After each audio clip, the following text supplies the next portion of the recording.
안녕하세요. 개쩌는 라디오입니다. 오늘의 사연은 김장철의 복수극이네요. 이 사연을 보내주신 시댁의 반란군님, 아마도 마음 한구석에 고춧가루보다 더 뜨거운 분노를 품고 계셨을 것 같은데요. 김장독만큼 깊은 인내심이 마침내 폭발한 순간, 배추 100포기 앞에서 일어난 며느리의 통쾌한 반격, 지금부터 함께 들어보도록 하겠습니다.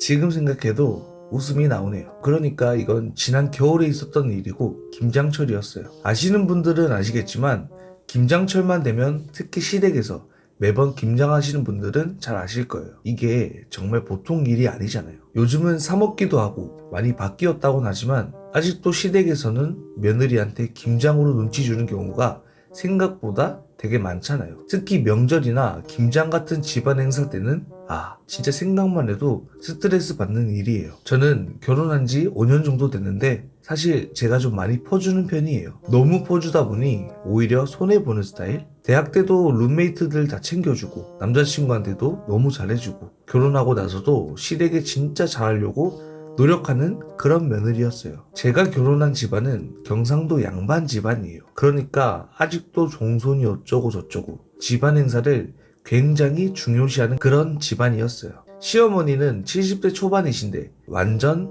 옛날 사고방식이에요. 무슨 뜻인지 아시겠죠? 저희 남편은 평소에는 진짜 괜찮은 남편이에요. 부드럽고 자상하고. 근데 집안일만 나오면 갑자기 우리 집은 원래 그래 이러면서 변신을 해요. 전 회사 생활을 하고 있고 회사 생활이 바쁘다 보니 아직 저희에게는 아이가 없습니다. 주말에만 겨우 쉬면서 집안일하고 친정에도 가끔 얼굴 비추고 보통의 직장인 여성의 삶을 살고 있었죠. 근데 제가 매년 겪는 시련이 하나가 있는데 그게 바로 시댁 김장이었어요. 보통 김장이라고 하면 어떻게 생각하세요? 가족들 다 같이 모여서 웃고 떠들고 정다운 분위기에서 서로 도와가며 하는 거, 그런 거 아니겠어요? 시골에서는 마을 사람들이 다 같이 품앗이로 하기도 하고. 그런데 저희 시댁은 달랐어요. 시댁 김장은 며느리를 위한, 며느리에 의한, 며느리의 노동제였다고 해야 할까요? 작년에 김장 끝나고 저는 한참 울었어요. 그날이 김장 끝나고 그 다음 날이었나? 아무튼 혼자 울면서 나 진짜 못 살겠다 이런 생각까지 들더라고요. 작년 김장할 때 있었던 이야기인데 일단 양부터가 말이 안 돼요. 배추 100포기예요, 100포기. 김장을 안 해보신 분들은 잘 모르시겠지만 김장 100포기가 보통 일이 아니거든요. 배추 하나 손질하는데도 시간이 꽤 걸리는데 그걸 100개나 하려니 진짜 어마무시한 양이잖아요. 그리고 무, 갓, 파 이런 건 기본이고 양념 재료도 어마어마했어요. 고춧가루만 해도 한 20kg씩 사다가 쓰고. 근데 이게 문제가 뭐냐면 김장을 하면 전부 다 제가 혼자예요. 그러니까 절이고 씻고 손놓고 버무리고 이걸 다 혼자 해요. 그것도 시댁이 있는 경상도까지 가서 시어머니는 옆에 앉아서 김치 간만 보고. 진짜 시누이는 손톱에 매니큐어 바르고 있고 남편은 아예 회사 일 때문에 못 온다고 빠지고, 그리고 시어머니는 계속 이렇게 해라 저렇게 해라 지시만 하세요. 우리 집은 이렇게 하는 거야. 김치는 이만큼만 양념해야 돼. 소금은 천일염으로만 써야 한다? 근데 정작 손은 안 대세요. 진짜 미치겠더라고요. 매년 제 연차 써서 시댁 김장을 하러 가는데 전 거기서 하녀예요, 하녀. 진짜 하녀. 작년에는 목요일부터 금요일까지 이틀이나 연차를 썼는데 목요일에 내려가서 배추 절이고 금요일부터 본격적으로 김장하고. 그런데 토요일까지 김장이 끝날 줄 알았는데 김장이 끝나지가 않아서 일요일까지 김장하고 저녁에 서울로 올라왔던 적도 있습니다. 그것도 김치를 담그면 저희 집에도 가져와야 하고 시누이네 집에도 보내줘야 하고 시댁 친척들한테도 돌려야 하고 진짜 끝도 없었어요. 그래서 남편한테 얘기했죠. 여보, 이건 좀 아니지 않아? 내가 혼자 하는 건. 그랬더니 진짜 남편이 뭐라 했는지 아세요? 우리 집은 원래 그래. 우리 엄마도 시집 와서 그렇게 했는데 그게 우리 집 전통이래. 전통? 며느리 혼자 100포기 김장하는 게 이게 무슨 전통이에요. 그런데 작년에는 제가 너무 무리를 해서 허리를 다쳤어요. 배추 절인 거 들어올리다가 뻑 하고 삐끗했는데 병원에 가보니 디스크 초기 증상이래요. 의사가 이렇게 무거운 거 들지 마세요. 허리 더 다치면 수술해야 될 수도 있어요. 이랬거든요. 그런데 제가 아파서 누워있으니까 시어머니가 뭐라고 했는지 아세요? 요즘 애들은 왜 이렇게 약하니? 내 때는 이것보다 더한 것도 다 해내고 그랬어. 약 먹고 푹 자고 나면 괜찮아져. 근데 이게 끝이 아니었어요. 올해는 김장철이 다가오니까 10월 말쯤 시어머니에게 전화가 왔어요. 올해는 150포기 할 거야. 작년에 조금 모자랐다더라. 그리고 올해는 총각김치랑 갓김치도 더 많이 담글 거니까 무도 더 사와야 된다. 전화를 받고 진짜 엉엉 울었어요. 친구한테 전화해서 나 이번에 진짜 못 갈 것 같아. 작년에 다친 허리도 아직 완전히 낫지 않았고, 근데 안 가면 시댁에서 난리 날 거고. 그리고 남편한테 얘기했더니 또 그 소리예요. 우리 집 전통이니까 어쩔 수 없잖아. 엄마가 그렇게 하셨으니까 우리도 그렇게 해야지. 아니, 전통이란 게 뭔가요? 좋은 거 계승하는 게 전통이지. 누구 한 사람만 이렇게 죽어라 고생시키는 게 전통인가요? 게다가 제 회사가 11월, 12월이 제일 바쁜 시즌이에요. 회사 일도 많고. 그런데 시어머니는 회사 사정 같은 건 전혀 고려하지 않으시고 김장 날짜를 정하세요. 11월 둘째 주 목요일부터 일요일까지. 목요일 아침 일찍 와서 배추 절여야 된다? 제가 어머니 회사가 지금 너무 바빠서 금요일까지 연차내기가 조금 힘들어요. 이랬더니 시어머니가 그럼 너희 둘 다 김치 안 먹을 거야? 응? 이러시더라고요. 아니, 김치를 꼭 담가서 먹어야 하나요? 그냥 김치 안 담가도 살 수 있잖아요. 그리고 요즘은 맛있는 김치 파는 곳도 많고. 아니면 조금만 담그면 되는데 150포기라니. 친구가 말하더라고요. 이건 네가 확실하게 선을 그어야 해. 아니면 평생 이럴 거야. 남편도 마인드를 바꾸던가 남편을 바꾸던가 해. 그리고 네 건강이 제일 중요하지. 한참을 고민하다가 나도 진짜 고민을 많이 해봤는데 안 되겠어. 이번엔 안 갈 거야. 대신 핑계를 대는 게 아니라 확실하게 말을 해야겠다. 근데 막상 확실하게 말을 하려고 해도 뭐라고 말을 해야 될지 모르겠더라고요. 그렇게 한참을 고민하다가 갑자기 좋은 생각이 떠올랐어요. 이거다. 제 친구 중에 피부과 의사가 있어요. 고등학교 동창인데 그 친구 언니가 또 서울에서 피부과 원장으로 일하고 있거든요. 친구 언니랑도 제가 친분이 있어서 그 언니한테 바로 연락을 했어요. 제가 생각한 건 김장하기 바로 전날 갑자기 병원에 입원하는 거예요. 물론 진짜 아픈 건 아니고 친구 언니가 피부과 원장이라 언니 병원에 입원한 척 하는 거죠. 일단 병원 침대에 누워서 환자복도 입고 사진도 찍고 피부과 친구가 진단서도 만들어줬어요. 접촉성 알레르기성 피부염이라고. 그리고 톡수 메이크업 하는 친구의 도움을 받아서 진짜 알레르기 반응처럼 팔다리에 빨간 반점도 만들고 얼굴도 살짝 부어 보이게 했죠. 계획이 완벽했어요. 그 상태로 남편한테 전화를 했죠. 여보, 나 갑자기 온몸에 두드러기가 심하게 올라와서 응급실에 왔어. 의사가 뭐지?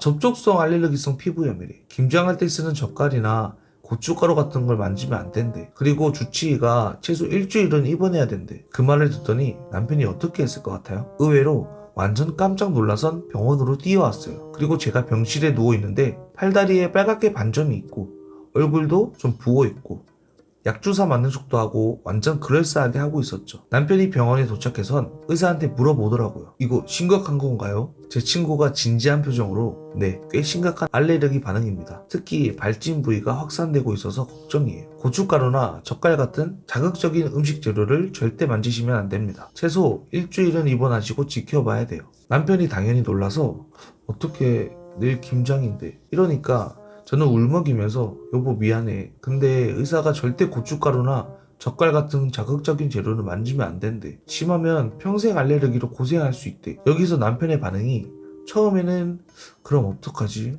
엄마가 기다리고 계시는데. 이러다가 갑자기 혼자서 생각을 바꾸더라고요. 그래, 네 건강이 제일 중요하지. 나 회사에 금요일도 휴가 내고 내가 가서 엄마한테 다 설명할게. 너무 걱정하지 마. 그리고 남편이 시어머니한테 전화를 했겠죠. 엄마, 와이프 갑자기 알레르기가 심하게 와서 병원에 입원했어. 내일 김장 못 갈 것 같아. 나 휴가 돼서 대신 내가 갈게. 그랬더니 시어머니가 뭐? 그게 무슨 소리야? 김장을 어떻게 안 해? 그럼 누가 해? 너는 김장 해본 적도 없잖아. 남편이 이번에는 똑부러지게 말했어요. 엄마, 와이프 건강이 먼저지. 김장이 먼저야? 의사가 만약 지금 김장하면 평생 알레르기로 고생할 수 있대. 그럼 어차피 평생 김치도 못 담가. 저는 깜짝 놀랐어요. 저희 집안에서 이게 얼마나 대단한 일이냐면 저희 남편이 평소에는 엄마 앞에서 한 번도 목소리를 높인 적이 없는 사람이었거든요. 항상 엄마가 그러시는데 이런 스타일이었는데 그러니까 시어머니가 놀라서 그래? 그럼 어떡하지? 우리 집 김장은 엄마 올해는 제가 휴가 써서 김장 도울게요. 누나도 도울 거고 예전에 외할머니네서 김장할 때 나도 많이 도왔잖아요. 그리고 와이프도 매년 혼자서 모든 김장을 다 했는데 우리도 이제 다 같이 나눠서 하면 되잖아요. 그랬더니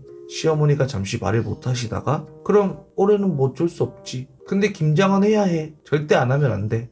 저는 병원 침대에 누워있고 남편은 김장하러 시댁에 내려갔어요. 참고로 제가 입원한 병원은 친구 언니 피부과였었는데 실제로 입원실처럼 꾸며놓은 그런 룸이었어요. TV도 있고 침대도 편안하고 거의 호텔 수준으로. 저는 거기서 친구랑 수다도 떨고 넷플릭스도 보고 맛있는 것도 배달시켜 먹고 3일 동안 완전 호캉스를 즐겼죠. 한편 남편이 시댁에 도착했을 때 시어머니가 완전 불안해하셨대요. 네가 어떻게 김장을 하니? 너 김치 담가본 적 있어? 남편이 자신만만하게 엄마 내가 이거 하나 못하겠어? 다 할 수 있어 이러면서 배추 절이기부터 시작을 했대요. 그런데 배추를 절이는 과정에서 소금물 농도를 맞추는 게 어려웠나 봐요. 남편이 소금을 너무 많이 넣어서 시어머니가 이렇게 짜게 하면 어떡해 하면서 고치기도 하고, 그리고 시누이도 원래는 나는 손톱 다치면 안 돼 이러면서 구경만 하려고 했는데 시어머니가 너도 이제 나이가 몇인데 네 동생이 여기서 고생하는데 너는 가만히 있을 거야? 이러면서 시누이도 김장에 참여시켰어요. 남편이 배추속을 만들려고 하는데 고춧가루 양을 조절하는 게 어려웠나 봐요. 남편이 배추 잎 사이사이에 골고루 넣는 게 어려워서 결국 엉망이 됐고 시어머니는 잔뜩 화가 나고 이걸 어떻게 먹어? 하면서 직접 시범을 보여주시고 시누이는 젓갈 냄새에 계속 거리면서 헛구역질하다가 결국 화장실에서 실제로 토까지 했대요. 그렇게 첫날이 끝났을 때 배추 150포기 중에 겨우 50포기? 그 정도밖에 못했대요. 평소 제가 하루에 혼자서 했던 것에 비해 못 미치는 속도였죠. 남편이 저녁에 전화가 와서는 자기야 미치겠어. 허리가 끊어질 것 같다. 여태까지 이걸 혼자 했다고? 와 진짜 존경스러워. 그렇게 3일 동안 남편과 시누이, 시어머니 세 사람이 간신히 150포기 김장을 마쳤어요. 원래 제가 혼자 하던 일을 셋이서 3일 내내 한 거죠. 남편이 매일 전화로 오늘 엄청 힘들었어. 허리가 끊어질 것 같아. 김장이 이렇게 힘든 일인지 몰랐어. 이러면서 허리를 붙잡고 신음소리를 내더라고요. 특히 웃긴 건 시누이가 둘째 날부터 갑자기 나도 손목이 아파서 병원에 가봐야 할 것 같아 이러면서 빠지려고 했는데 시어머니가 왜? 너도 알레르기 생겼니? 이러면서 계속 작업하게 했대요. 그리고 셋째 날 마지막 날에는 시어머니마저 아이고 내 허리야 이러면서 중간중간 쉬었대요. 근데 제가 없으니까 누구도 쉴 수가 없는 상황이었던 거죠. 그리고 3일 뒤 김장이 모두 끝났을 때 남편이 병원으로 와서 제 손을 꼭 잡고 말했어요. 자기야 지금까지 혼자 김장하느라 얼마나 힘들었어. 내가 이번에 직접 해보니까 진짜 너무 힘들더라. 앞으로는 내가 꼭 휴가 내서 도울게. 아니 도와준다는 표현도 이상하네. 우리 집 일이니까 당연히 내가 같이 할게. 그리고 더 놀라운 건 시어머니가 제가 태어난 후에 전화가 왔는데 며느리 많이 괜찮아졌니? 올해는 네가 못 와서 우리가 다 했는데 나도 옛날에는 혼자 다 했었는데 이제 나이가 드니까 좀 힘드네? 내년부터는 다 나눠서 하려고. 그리고 혹시 배추 조금은 해도 되는 거니? 5년 만에 처음으로 시어머니한테 존중받는 느낌이 들었어요. 원래는 항상 무슨 말씀을 하시던 간에 다 명령조였거든요. 그래서 3일 뒤에 퇴원을 하고 친구가 알레르기 치료가 잘 됐다면서 퇴원 서류도 꾸며주고 제가 집에 돌아왔을 때 남편이 진짜 많이 달라져 있었어요. 집안일도 돕고 특히 조금이라도 무게가 나가는 건 절대 제가 들지 못하게 하고, 그리고 한 달 뒤쯤 시어머니가 저희 집에 오셨는데 제 손을 잡으시더라고요. 그러면서 내가 요즘 생각해보니까 우리 집 김장이 너무 많았던 것 같아. 내가 시집 와서도 그렇게 많이 했었거든. 근데 지금 가만 생각해보면 그게 다 전통이 아니라 그냥 내 시어머니가 그렇게 시켜서 한 거더라고. 이제부터는 우리 집 김장 양 확 줄이려고. 배추 50포기만 해도 충분해. 그리고 나같이 하자. 그동안 혼자 시켜서 미안해. 저는 그 말을 듣고 진짜 눈물이 핑 돌았어요. 드디어 이해를 받는구나 싶었던 거죠. 그렇게 제 알레르기 작전은 대성공이었습니다. 진짜 복수라기보다는 오히려 가족들이 서로를 이해하는 계기가 된 것 같아요. 그리고 역시 가장 놀라운 건 시어머니가 먼저 올해는 50포기만 하자. 그리고 모두 다 같이 하자. 이렇게 말씀하신 거예요. 그리고 남편도 회사의 휴가를 미리 내놓고 시누이도 미리 스케줄을 비워놨더라고요. 가끔은 이렇게 약간의 연극이 필요할 때도 있는 것 같아요. 물론 거짓말은 나쁜 거지만, 하지만 그게 아니었다면 저는 지금쯤 어떻게 되었을까요? 이번 사연은 여기까지입니다. 들어주셔서 감사합니다.